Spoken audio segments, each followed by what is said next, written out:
sitting round feeling down in the dumps. Found joy in nature, out busting his rum to share his joy with others. This is what he wants. His name is Jolly, and these are his jaunts. Yoo-hoo! Well, howdy folks, Jolly Green Giant checking in here. Just gonna show you this little flat area up here, and I'm gonna tell you a story as I finish off the hike. So, one of my first early season camping trips, well, my first early season camping trip was a high school party with a couple of my friends. One in particular, somebody very close to me. The first person that passed away in my life that I really felt, I remember crying for days. A gentleman who passed away in an untimely fashion due to a car accident. The only person wearing a seatbelt in the vehicle. Now, there's a real caution that holding up anecdotal evidence to confirm a bias, right? Just because I had a friend die in a car accident and was the only one wearing a seatbelt doesn't mean you shouldn't wear your seatbelt. Seatbelts don't save lives. Nevertheless, we were planning this party, and one of my friends, he wrote on the, they gave us each an envelope and wrote in mirror on it what he thought was top secret. But when he looked at it in the mirror, it actually said secret top. So secret top, we all came up here and we camped overnight. My buddy, he said, you know, don't wear a lot of clothes when you get in your sleeping bag, even though it was cold. And that's good advice, you know, like get in your sleeping bag a little bit chilly, see how you feel. And then, you know, it's like let your body heat warm you up, because that's the whole function of an air mattress and sleeping bag, right? Is to create a little bit of warmth. And so, that definitely stuck with me. This is also a cool place because, so in Canada we have now I'm going to get all the language wrong. Aboriginal, I believe, is the general umbrella term, and then we have First Nations, Inuit, Métis, like these different groups. And here in this area, a sweat, which is a very important spiritual ceremony, which I've had the immense honor of attending a few times. I love these flowers. And they take the rocks from here to use in the sweats. Now, I've also read a little bit about ley lines. I'm not, you know, like these energy centers and stuff, and I don't know.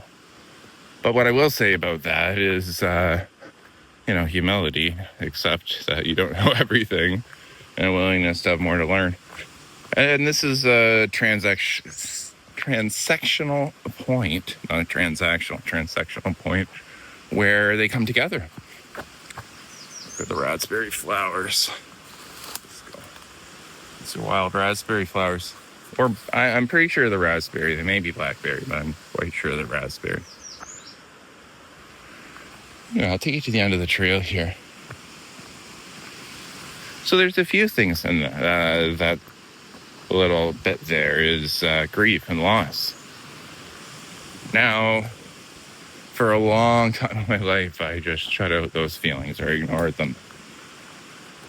I would push them down until, you know, like actively ignore until, you know, they'd be at a 9 or a 10, and then I would just be reacting to those emotions, right? And so taking some time, that leads down to the backside, and I'm going to do that after. I've actually set up my hammock down there. It's a nice spot. But, you know, I've mentioned my father many times on here, and I was reflecting on why is it when somebody passes away, you can, you know, grieve, but you can still feel a sense of connection. Or no, let me rewind on that. Family that you don't see for, you know, or friends for years at a time, but you still feel connected to them because you feel like you're going to see them again in the future. And then when somebody passes away, you feel this intense sense of loss and grief. And of course there's your religious beliefs. But, we don't know what we don't know until we do, right? And in reflecting on that, I kind of thought, there's this place in our hearts, and this is something my children taught me. There's this invisible string that connects us all together. And there's a place in my heart where these people reside. And I can always connect with them. They're always there. And I could feel that pretty easily with people that are still with me, but somebody who's gone. Sorry, the wind's just picking up here. It's beautiful though, eh? I'm gonna go hike the back of the island here, get a nice breeze. So, pushing through that, this is like exercise. The physical training principle applies to mental, spiritual, emotional, all that stuff, right? Spending more time with your emotions. It's that 9 or a 10 thing. And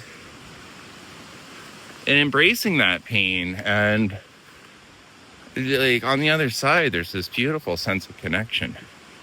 And I certainly feel it. This would be a hard spot to come and set up the tent, eh? But it would be quite busy. That's why there's better spots here.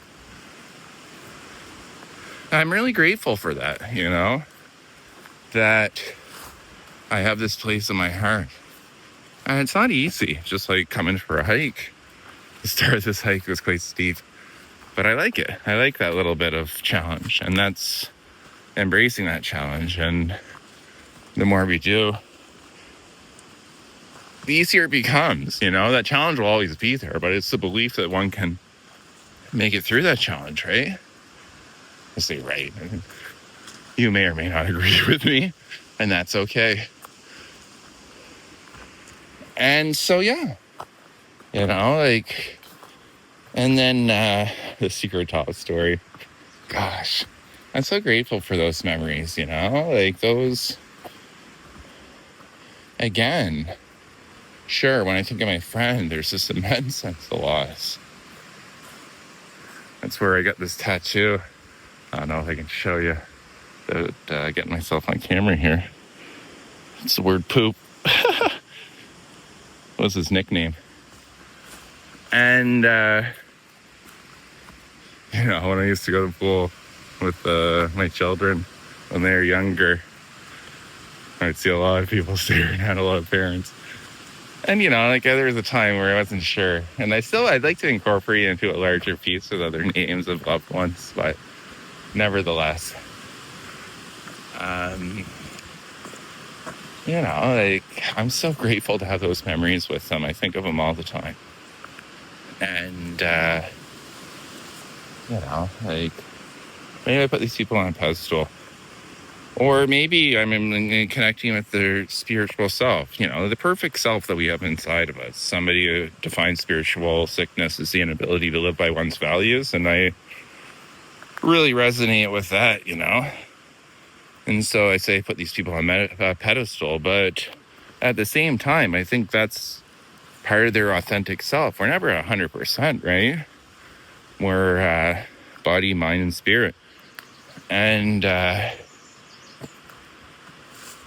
so, I was going to say another thing there, the volume of a cube analogy, which I heard when Theo Vaughn and, Neil deGrasse Tyson were talking about love. And Neil deGrasse Tyson is, think of 3 things multiplied together, the volume of a cube. If any one's at 0, then the whole system's at 0. And he described that in terms of love. What's important to you? And I think of it like body, mind, and spirit, right? And so, nevertheless, when I say I put people on a pedestal, I think, in some ways I'm just connecting with their authentic self. I've set my hammock up here a few times because I can get enough to get it set up. Oh, there's another funny story here. I was camping out here, and this is going to be a bit of a longer video, and it is what it is. I was going to say I apologize for that, but maybe you're interested. And so Yeah, I had my hammock set up in here. And you know when a tent somebody passes by your tent and you see that little bit of a shadow pass by? Well, I saw that. And I was like, hello? And then I saw it again. Out on the point there, there's a lighthouse. Actually, my father was the last lighthouse keeper out there. And it was a light flash on and off. And yeah. Hello? Like it was the middle of the night, right? I didn't expect to see anyone. Anyway, and so there's a bit in there I talked about, embracing that sense of connection, grief, physical training principle, the volume of a cube analogy. Yeah. Anyway, I think I'm gonna stop it here. Peace and love, everyone. Jolly Green checking in. Peace. Hey, howdy, folks. Jolly Green, just giving a quick PS here. I just ran into somebody on the back of the island there. Share some of the stories I shared with you, and yeah, the person said, "You're such a wonderful young gentleman," and I was really grateful for that.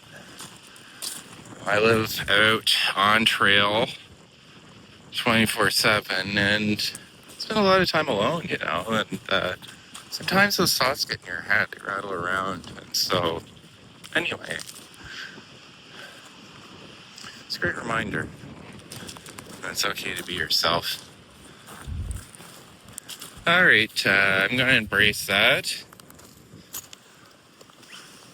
Hope you all have a great day. Peace.